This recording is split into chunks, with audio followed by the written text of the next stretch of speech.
Buenas tardes, bienvenidos al sexto encuentro de este seminario de intervención en lo social con enfoques de derechos. El grupo que se encargará de llevar adelante los derechos a la salud está integrado por la licenciada Ana Prieto, quien es docente de esta casa de estudios, la abogada Victoria Escarcela, docente de la Facultad de Derecho de la Universidad Nacional de Mar del Plata, y quien les habla, Juan Carlos Blanco. Soy docente de la Universidad Tecnológica Nacional y además miembro del Centro de Estudios para el Desarrollo y la Integración Regional. Llevaremos un orden para las presentaciones. En primera instancia, me referiré al marco normativo internacional de protección de los derechos a la salud. Posteriormente, la abogada Escarcela se referirá a los recursos, ¿no es cierto?, que nos ofrece la legislación nacional e internacional en defensa de los derechos a la salud. Y en tercera instancia, la licenciada Prieto nos dará un estado de situación actual de la salud en el territorio en el marco institucional, local y nacional que lo contiene. Bueno, para iniciar el ámbito internacional de protección de derechos, vamos a ver aquellos de alguna manera que en forma general son contemplados en esta Convención Americana sobre Derechos Humanos del año 69, que fue ratificado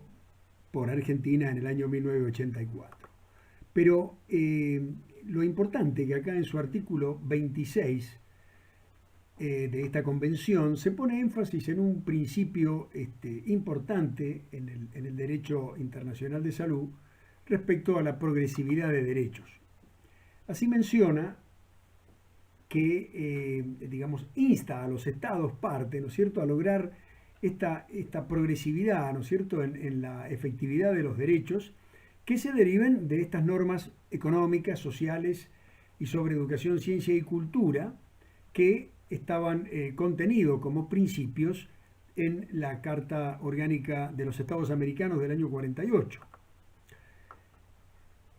El Protocolo de Buenos Aires, 2 años antes del año 60, el año 67, consagra de alguna manera, en forma definitiva, el derecho a la salud a través de 2 pronunciamientos básicos importantes. Uno es que, por un lado, este protocolo insta a los estados, ¿no es cierto?, a que garanticen el derecho a la salud por vía legislativa u otros medios apropiados, de tal manera de darle sustento legal a los derechos. Y segundo, dio origen a este Comité de Derechos Económicos, Sociales y Culturales que con el tiempo nos permitió contar con este protocolo de San Salvador del año 1988, en el cual quedan formalizados y garantizados estos derechos en un protocolo específico que vamos a ver más adelante. Ahora vamos a poner en juego otro principio básico del derecho internacional de salud, que tiene que ver con la no regresividad de aquellos derechos que ya han sido consagrados o han sido proveídos por el Estado, de tal manera que en un pronunciamiento, el primero, en este caso de la Corte Interamericana de Derechos Humanos, en un fallo, en un juicio que se llevó a cabo contra el gobierno de Guatemala por parte de ciudadanos que eran portadores y enfermos de SIDA y que durante un tiempo no fueron protegidos con los tratamientos y todos los requerimientos médicos de asistencia para su salud. Y la Corte, en el año 2018, ratifica estos derechos justamente de esta gente que habían sido perdidos, es decir, al haberse producido esta regresividad de los derechos, pues bueno, la Corte falló a favor de las víctimas en contra del gobierno de Guatemala por no haber garantizado esta progresividad en los derechos. Y digamos, este deber condicionado, digamos, de los estados, ¿no es cierto?, de no regresividad, es porque estarán de alguna manera condicionados a las dificultades, ¿no es cierto?, o recursos que no tenga el Estado para enfrentar los derechos que ya han sido concedidos. Y también la Corte, como señalamos acá, resaltó que estas medidas de carácter regresivo deberán justificarse plenamente, ¿no es cierto?, a los fines de inclusive no violar este principio básico de los derechos humanos, que es la indivisibilidad de los derechos, por lo cual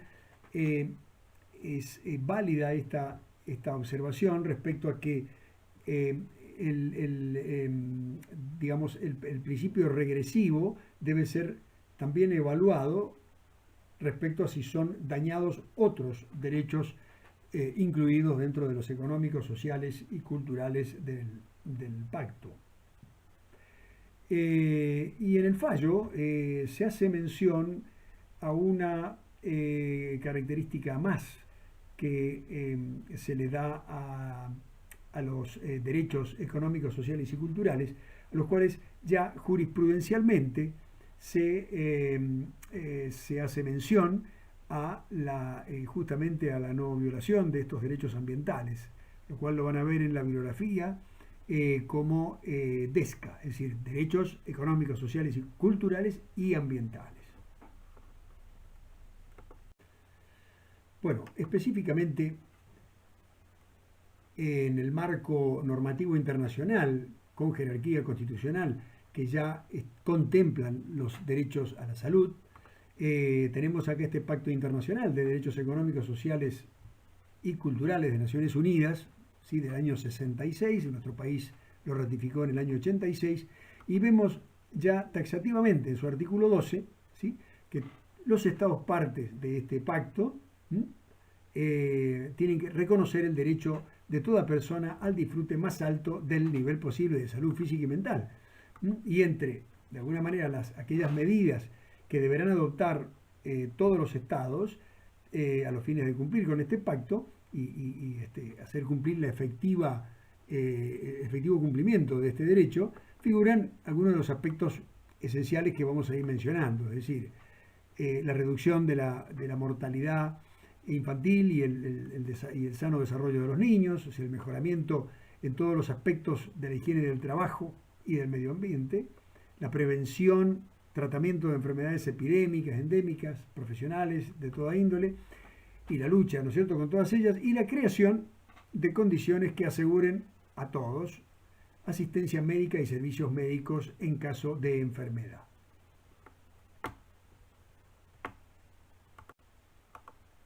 Bueno, dentro del marco normativo internacional tenemos que mencionar al Protocolo de San Salvador de 1988 como adicional a la Convención Americana de Derechos Humanos en materia de derechos económicos, sociales y culturales.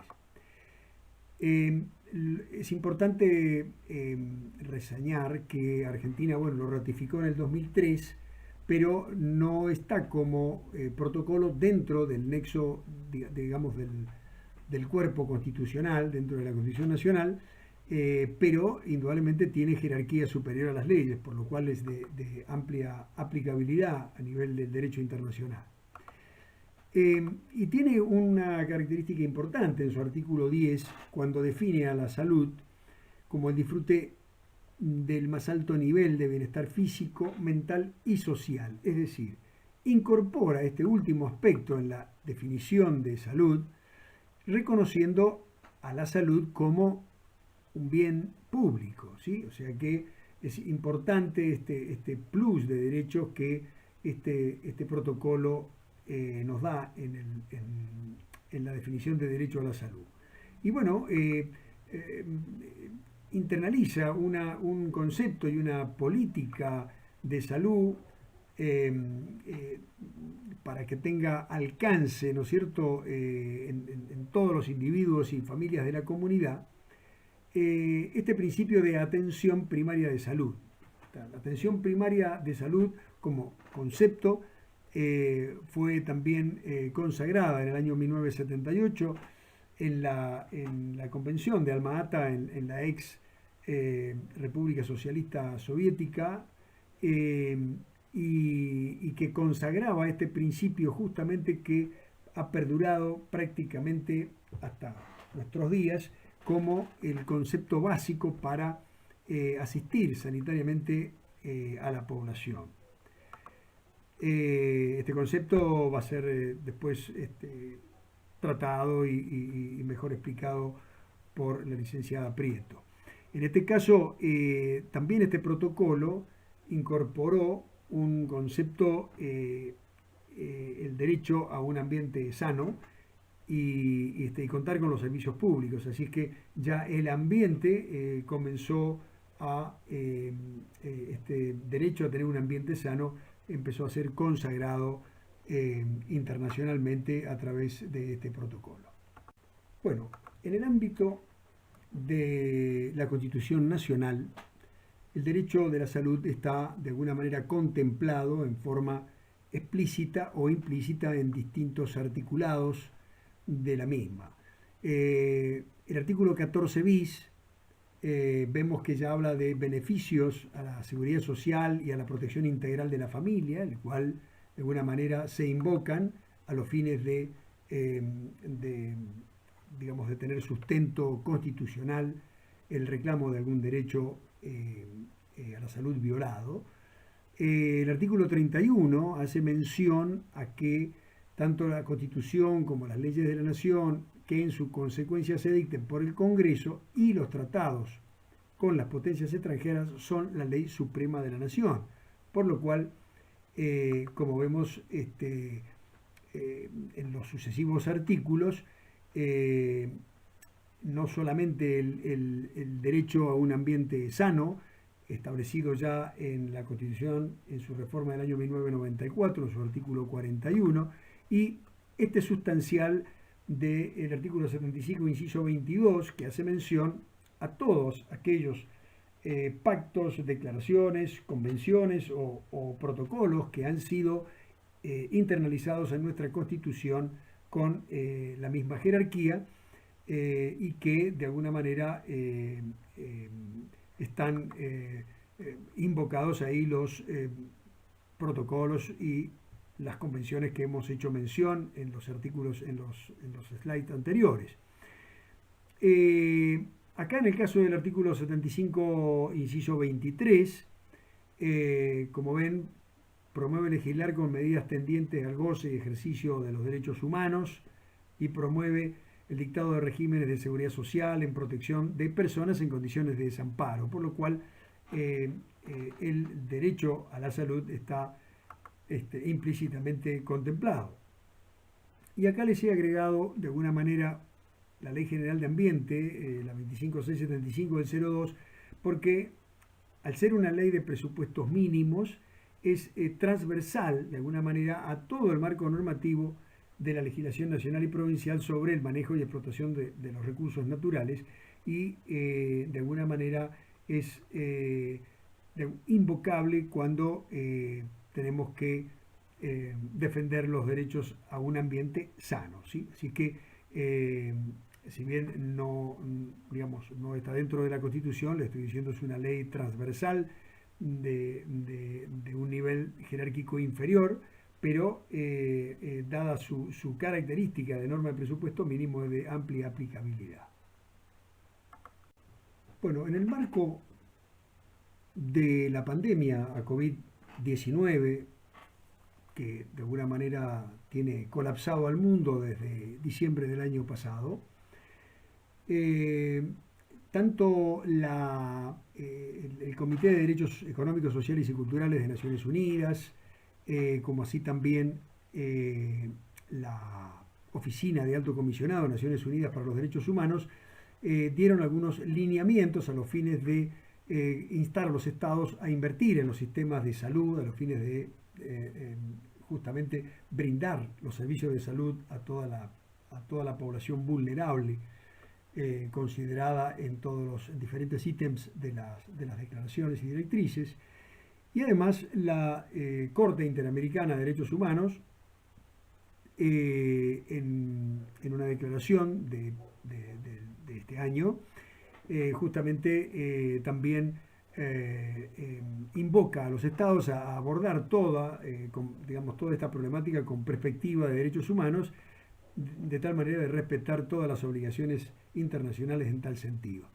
A los fines pedagógicos adjuntamos los tres links acá, los enlaces web, para que ustedes puedan leer en más detalle las normas, estas directrices mencionadas. Por último, quiero hacer mención a la definición que da la Organización Mundial de Salud ya en su constitución, allá por el año 1948, de salud, ¿no? Como un estado de completo bienestar físico, mental y social, y no solamente la ausencia de afecciones y enfermedades. Sobre el particular, voy a pasar un pequeño video donde de alguna manera voy a tratar de comentar cuál ha sido la trayectoria en la política sanitaria global llevada a cabo por la Organización Mundial de Salud hasta nuestros días. Así que